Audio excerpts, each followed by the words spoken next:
sebelumnya izinkan kami memperkenalkan anggota kelompok 2, yaitu yang pertama adalah saya sendiri, Komang Pandita Septiani dengan NIM belakang 1008, yang kedua adalah Putu Sepia Paramita dengan NIM belakang 1085, dan yang ketiga adalah Gusti Ayu Tunince Arianti dengan NIM belakang 1155, dan yang terakhir Made Emi Suhartini dengan NIM belakang 1218. Submateri yang akan kami jelaskan atau presentasikan yaitu yang pertama adalah perkembangan Corporate Social Responsibility di Indonesia, yang kedua adalah landasan hukum pelaksanaan Corporate Social Responsibility di Indonesia. Baik, submateri yang akan kami jelaskan adalah perkembangan Corporate Social Responsibility di Indonesia. Jadi, perkembangan dunia usaha saat ini yang semakin ketat diikuti dengan berbagai peraturan yang harus ditaati oleh perusahaan.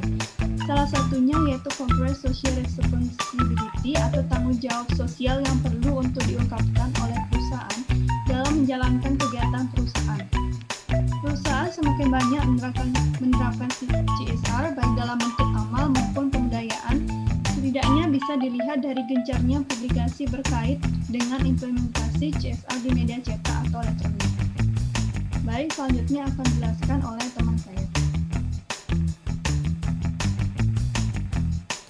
Baik, di sini saya akan melanjutkan penyampaian materi dari Panderita, yaitu mengenai perkembangan CSR untuk konteks Indonesia, terutama yang berkaitan dengan pelaksanaan CSR untuk kategori Dictionary Responsibility yang dapat dilihat dari dua perspektif yang berbeda, yaitu yang pertama, pelaksanaan CSR memang merupakan praktik bisnis secara sukarela. Dictionary Business Practice artinya pelaksanaan CSR lebih banyak berasal dari inisiatif perusahaan dan bukan merupakan aktivitas yang dituntut untuk dilakukan perusahaan oleh peraturan undang-undang yang berlaku di negara Republik Indonesia. Yang kedua, pelaksanaan CSR bukan lagi merupakan Dictionary Business Practice, melainkan pelaksanaannya sudah diatur oleh undang-undang bersifat mandatori. Bagi perusahaan yang menjalankan kegiatan usaha di bidang sumber daya alam atau berkaitan dengan sumber daya alam, diwajibkan untuk melaksanakan CSR sebagaimana diatur di dalam Undang-Undang Republik Indonesia Nomor 40 Tahun 2007 tentang Perseroan Terbatas Pasal 74. Selain dilihat dari segi dasar hukum pelaksanaannya, CSR di Indonesia secara konseptual masih harus dipilih antara pelaksanaan CSR yang dilakukan oleh perusahaan besar dan pelaksanaan CSR oleh perusahaan kecil dan menengah. Landasan hukum pelaksanaan CSR di Indonesia. Pelaksanaan CSR sudah diatur oleh undang-undang.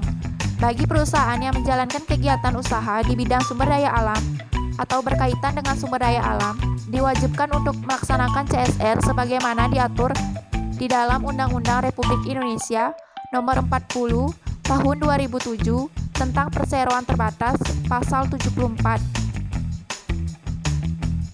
Untuk mengetahui bagaimana urgensi dari masing-masing aspek dalam 3P dalam implementasi CSR oleh perusahaan dapat dilihat sebagai berikut. Yang pertama ada profit atau keuntungan. Yang kedua ada people atau masyarakat. Dan yang ketiga ada planet atau lingkungan. Selanjutnya akan disampaikan oleh teman saya. Akan melanjutkan presentasi dari teman saya yaitu mengenai pelaksanaan CSR secara sukarela atau voluntary oleh perusahaan besar.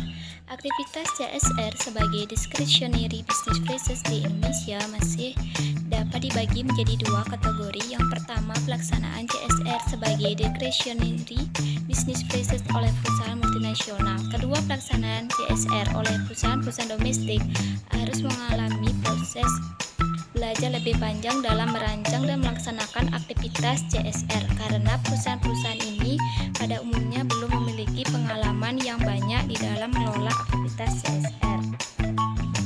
Selanjutnya yaitu mengenai pelaksanaan CSR oleh perusahaan multinasional di Indonesia. Perusahaan multinasional yang berada di Indonesia pada umumnya memiliki kesiapan yang lebih baik untuk melaksanakan program CSR dibandingkan dengan perusahaan domestik karena beberapa alasan yang berhubungan dengan model tahap-tahap pengembangan CSR.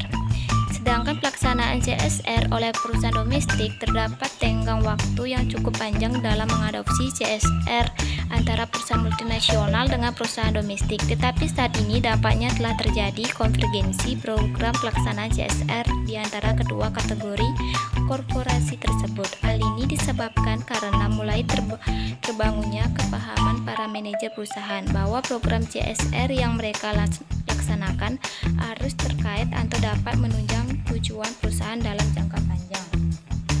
Selanjutnya yaitu mengenai pelaksanaan CSR secara mandatory atau diwajibkan undang-undang oleh perusahaan besar. Indonesia melakukan regulasi pelaksanaan CSR dengan mencantumkan kewajiban melaksanakan CSR bagi perusahaan yang menjalankan kegiatan usaha di bidang sumber daya alam atau berkaitan dengan sumber daya alam. Regulasi pelaksanaan CSR untuk melaksanakan kegiatan usaha di bidang sumber daya alam dan atau berkaitan dengan sumber daya alam dapat dipandang sebagai langkah preventif untuk mencegah terjadinya dampak negatif lebih besar yang dapat ditimbulkan oleh perusahaan yang bergerak di industri tersebut. Selanjutnya akan dilanjutkan oleh teman saya. Selanjutnya saya akan melanjutkan presentasi dari NINCE, yaitu pelaksanaan CSR oleh Badan Usaha Milik Negara atau BUMN. Pelaksanaan CSR yang bersifat mandatori adalah pelaksanaan CSR yang dilakukan oleh Badan Usaha Milik Negara. Badan Usaha Milik Negara berbentuk perseroan memiliki karakteristik berbeda dengan perusahaan korporasi yang dimiliki sepenuhnya oleh swasta. Pelaksanaan CSR secara voluntary oleh perusahaan kecil dan menengah. Kegiatan CSR yang dilakukan oleh usaha kecil dan menengah pada umumnya masih berkisar pada pembukaan lapangan kerja bagi masyarakat di sekitarnya. Terdapat variabilitas penetapan besaran kompensasi bagi para karyawan, sehingga ada perusahaan kecil dan menengah yang sudah memenuhi standar upah minimum, namun banyak juga yang belum mampu memenuhinya. Kemudian pelaksanaan CSR secara mandatori oleh perusahaan kecil dan menengah. Perusahaan kecil dan menengah yang melakukan kegiatan usaha di bidang sumber daya alam dan atau berkaitan dengan sumber daya alam seperti perusahaan yang melakukan penggalian pasir atau penambangan batu kapur, batu biritang atau obsidian, dan berbagai bahan tambang lainnya, berkewajiban untuk melaksanakan program CSR. Sekian presentasi dari kelompok 2. Apabila ada kesalahan kata, mohon dimaafkan. Om Santi Santi Santi.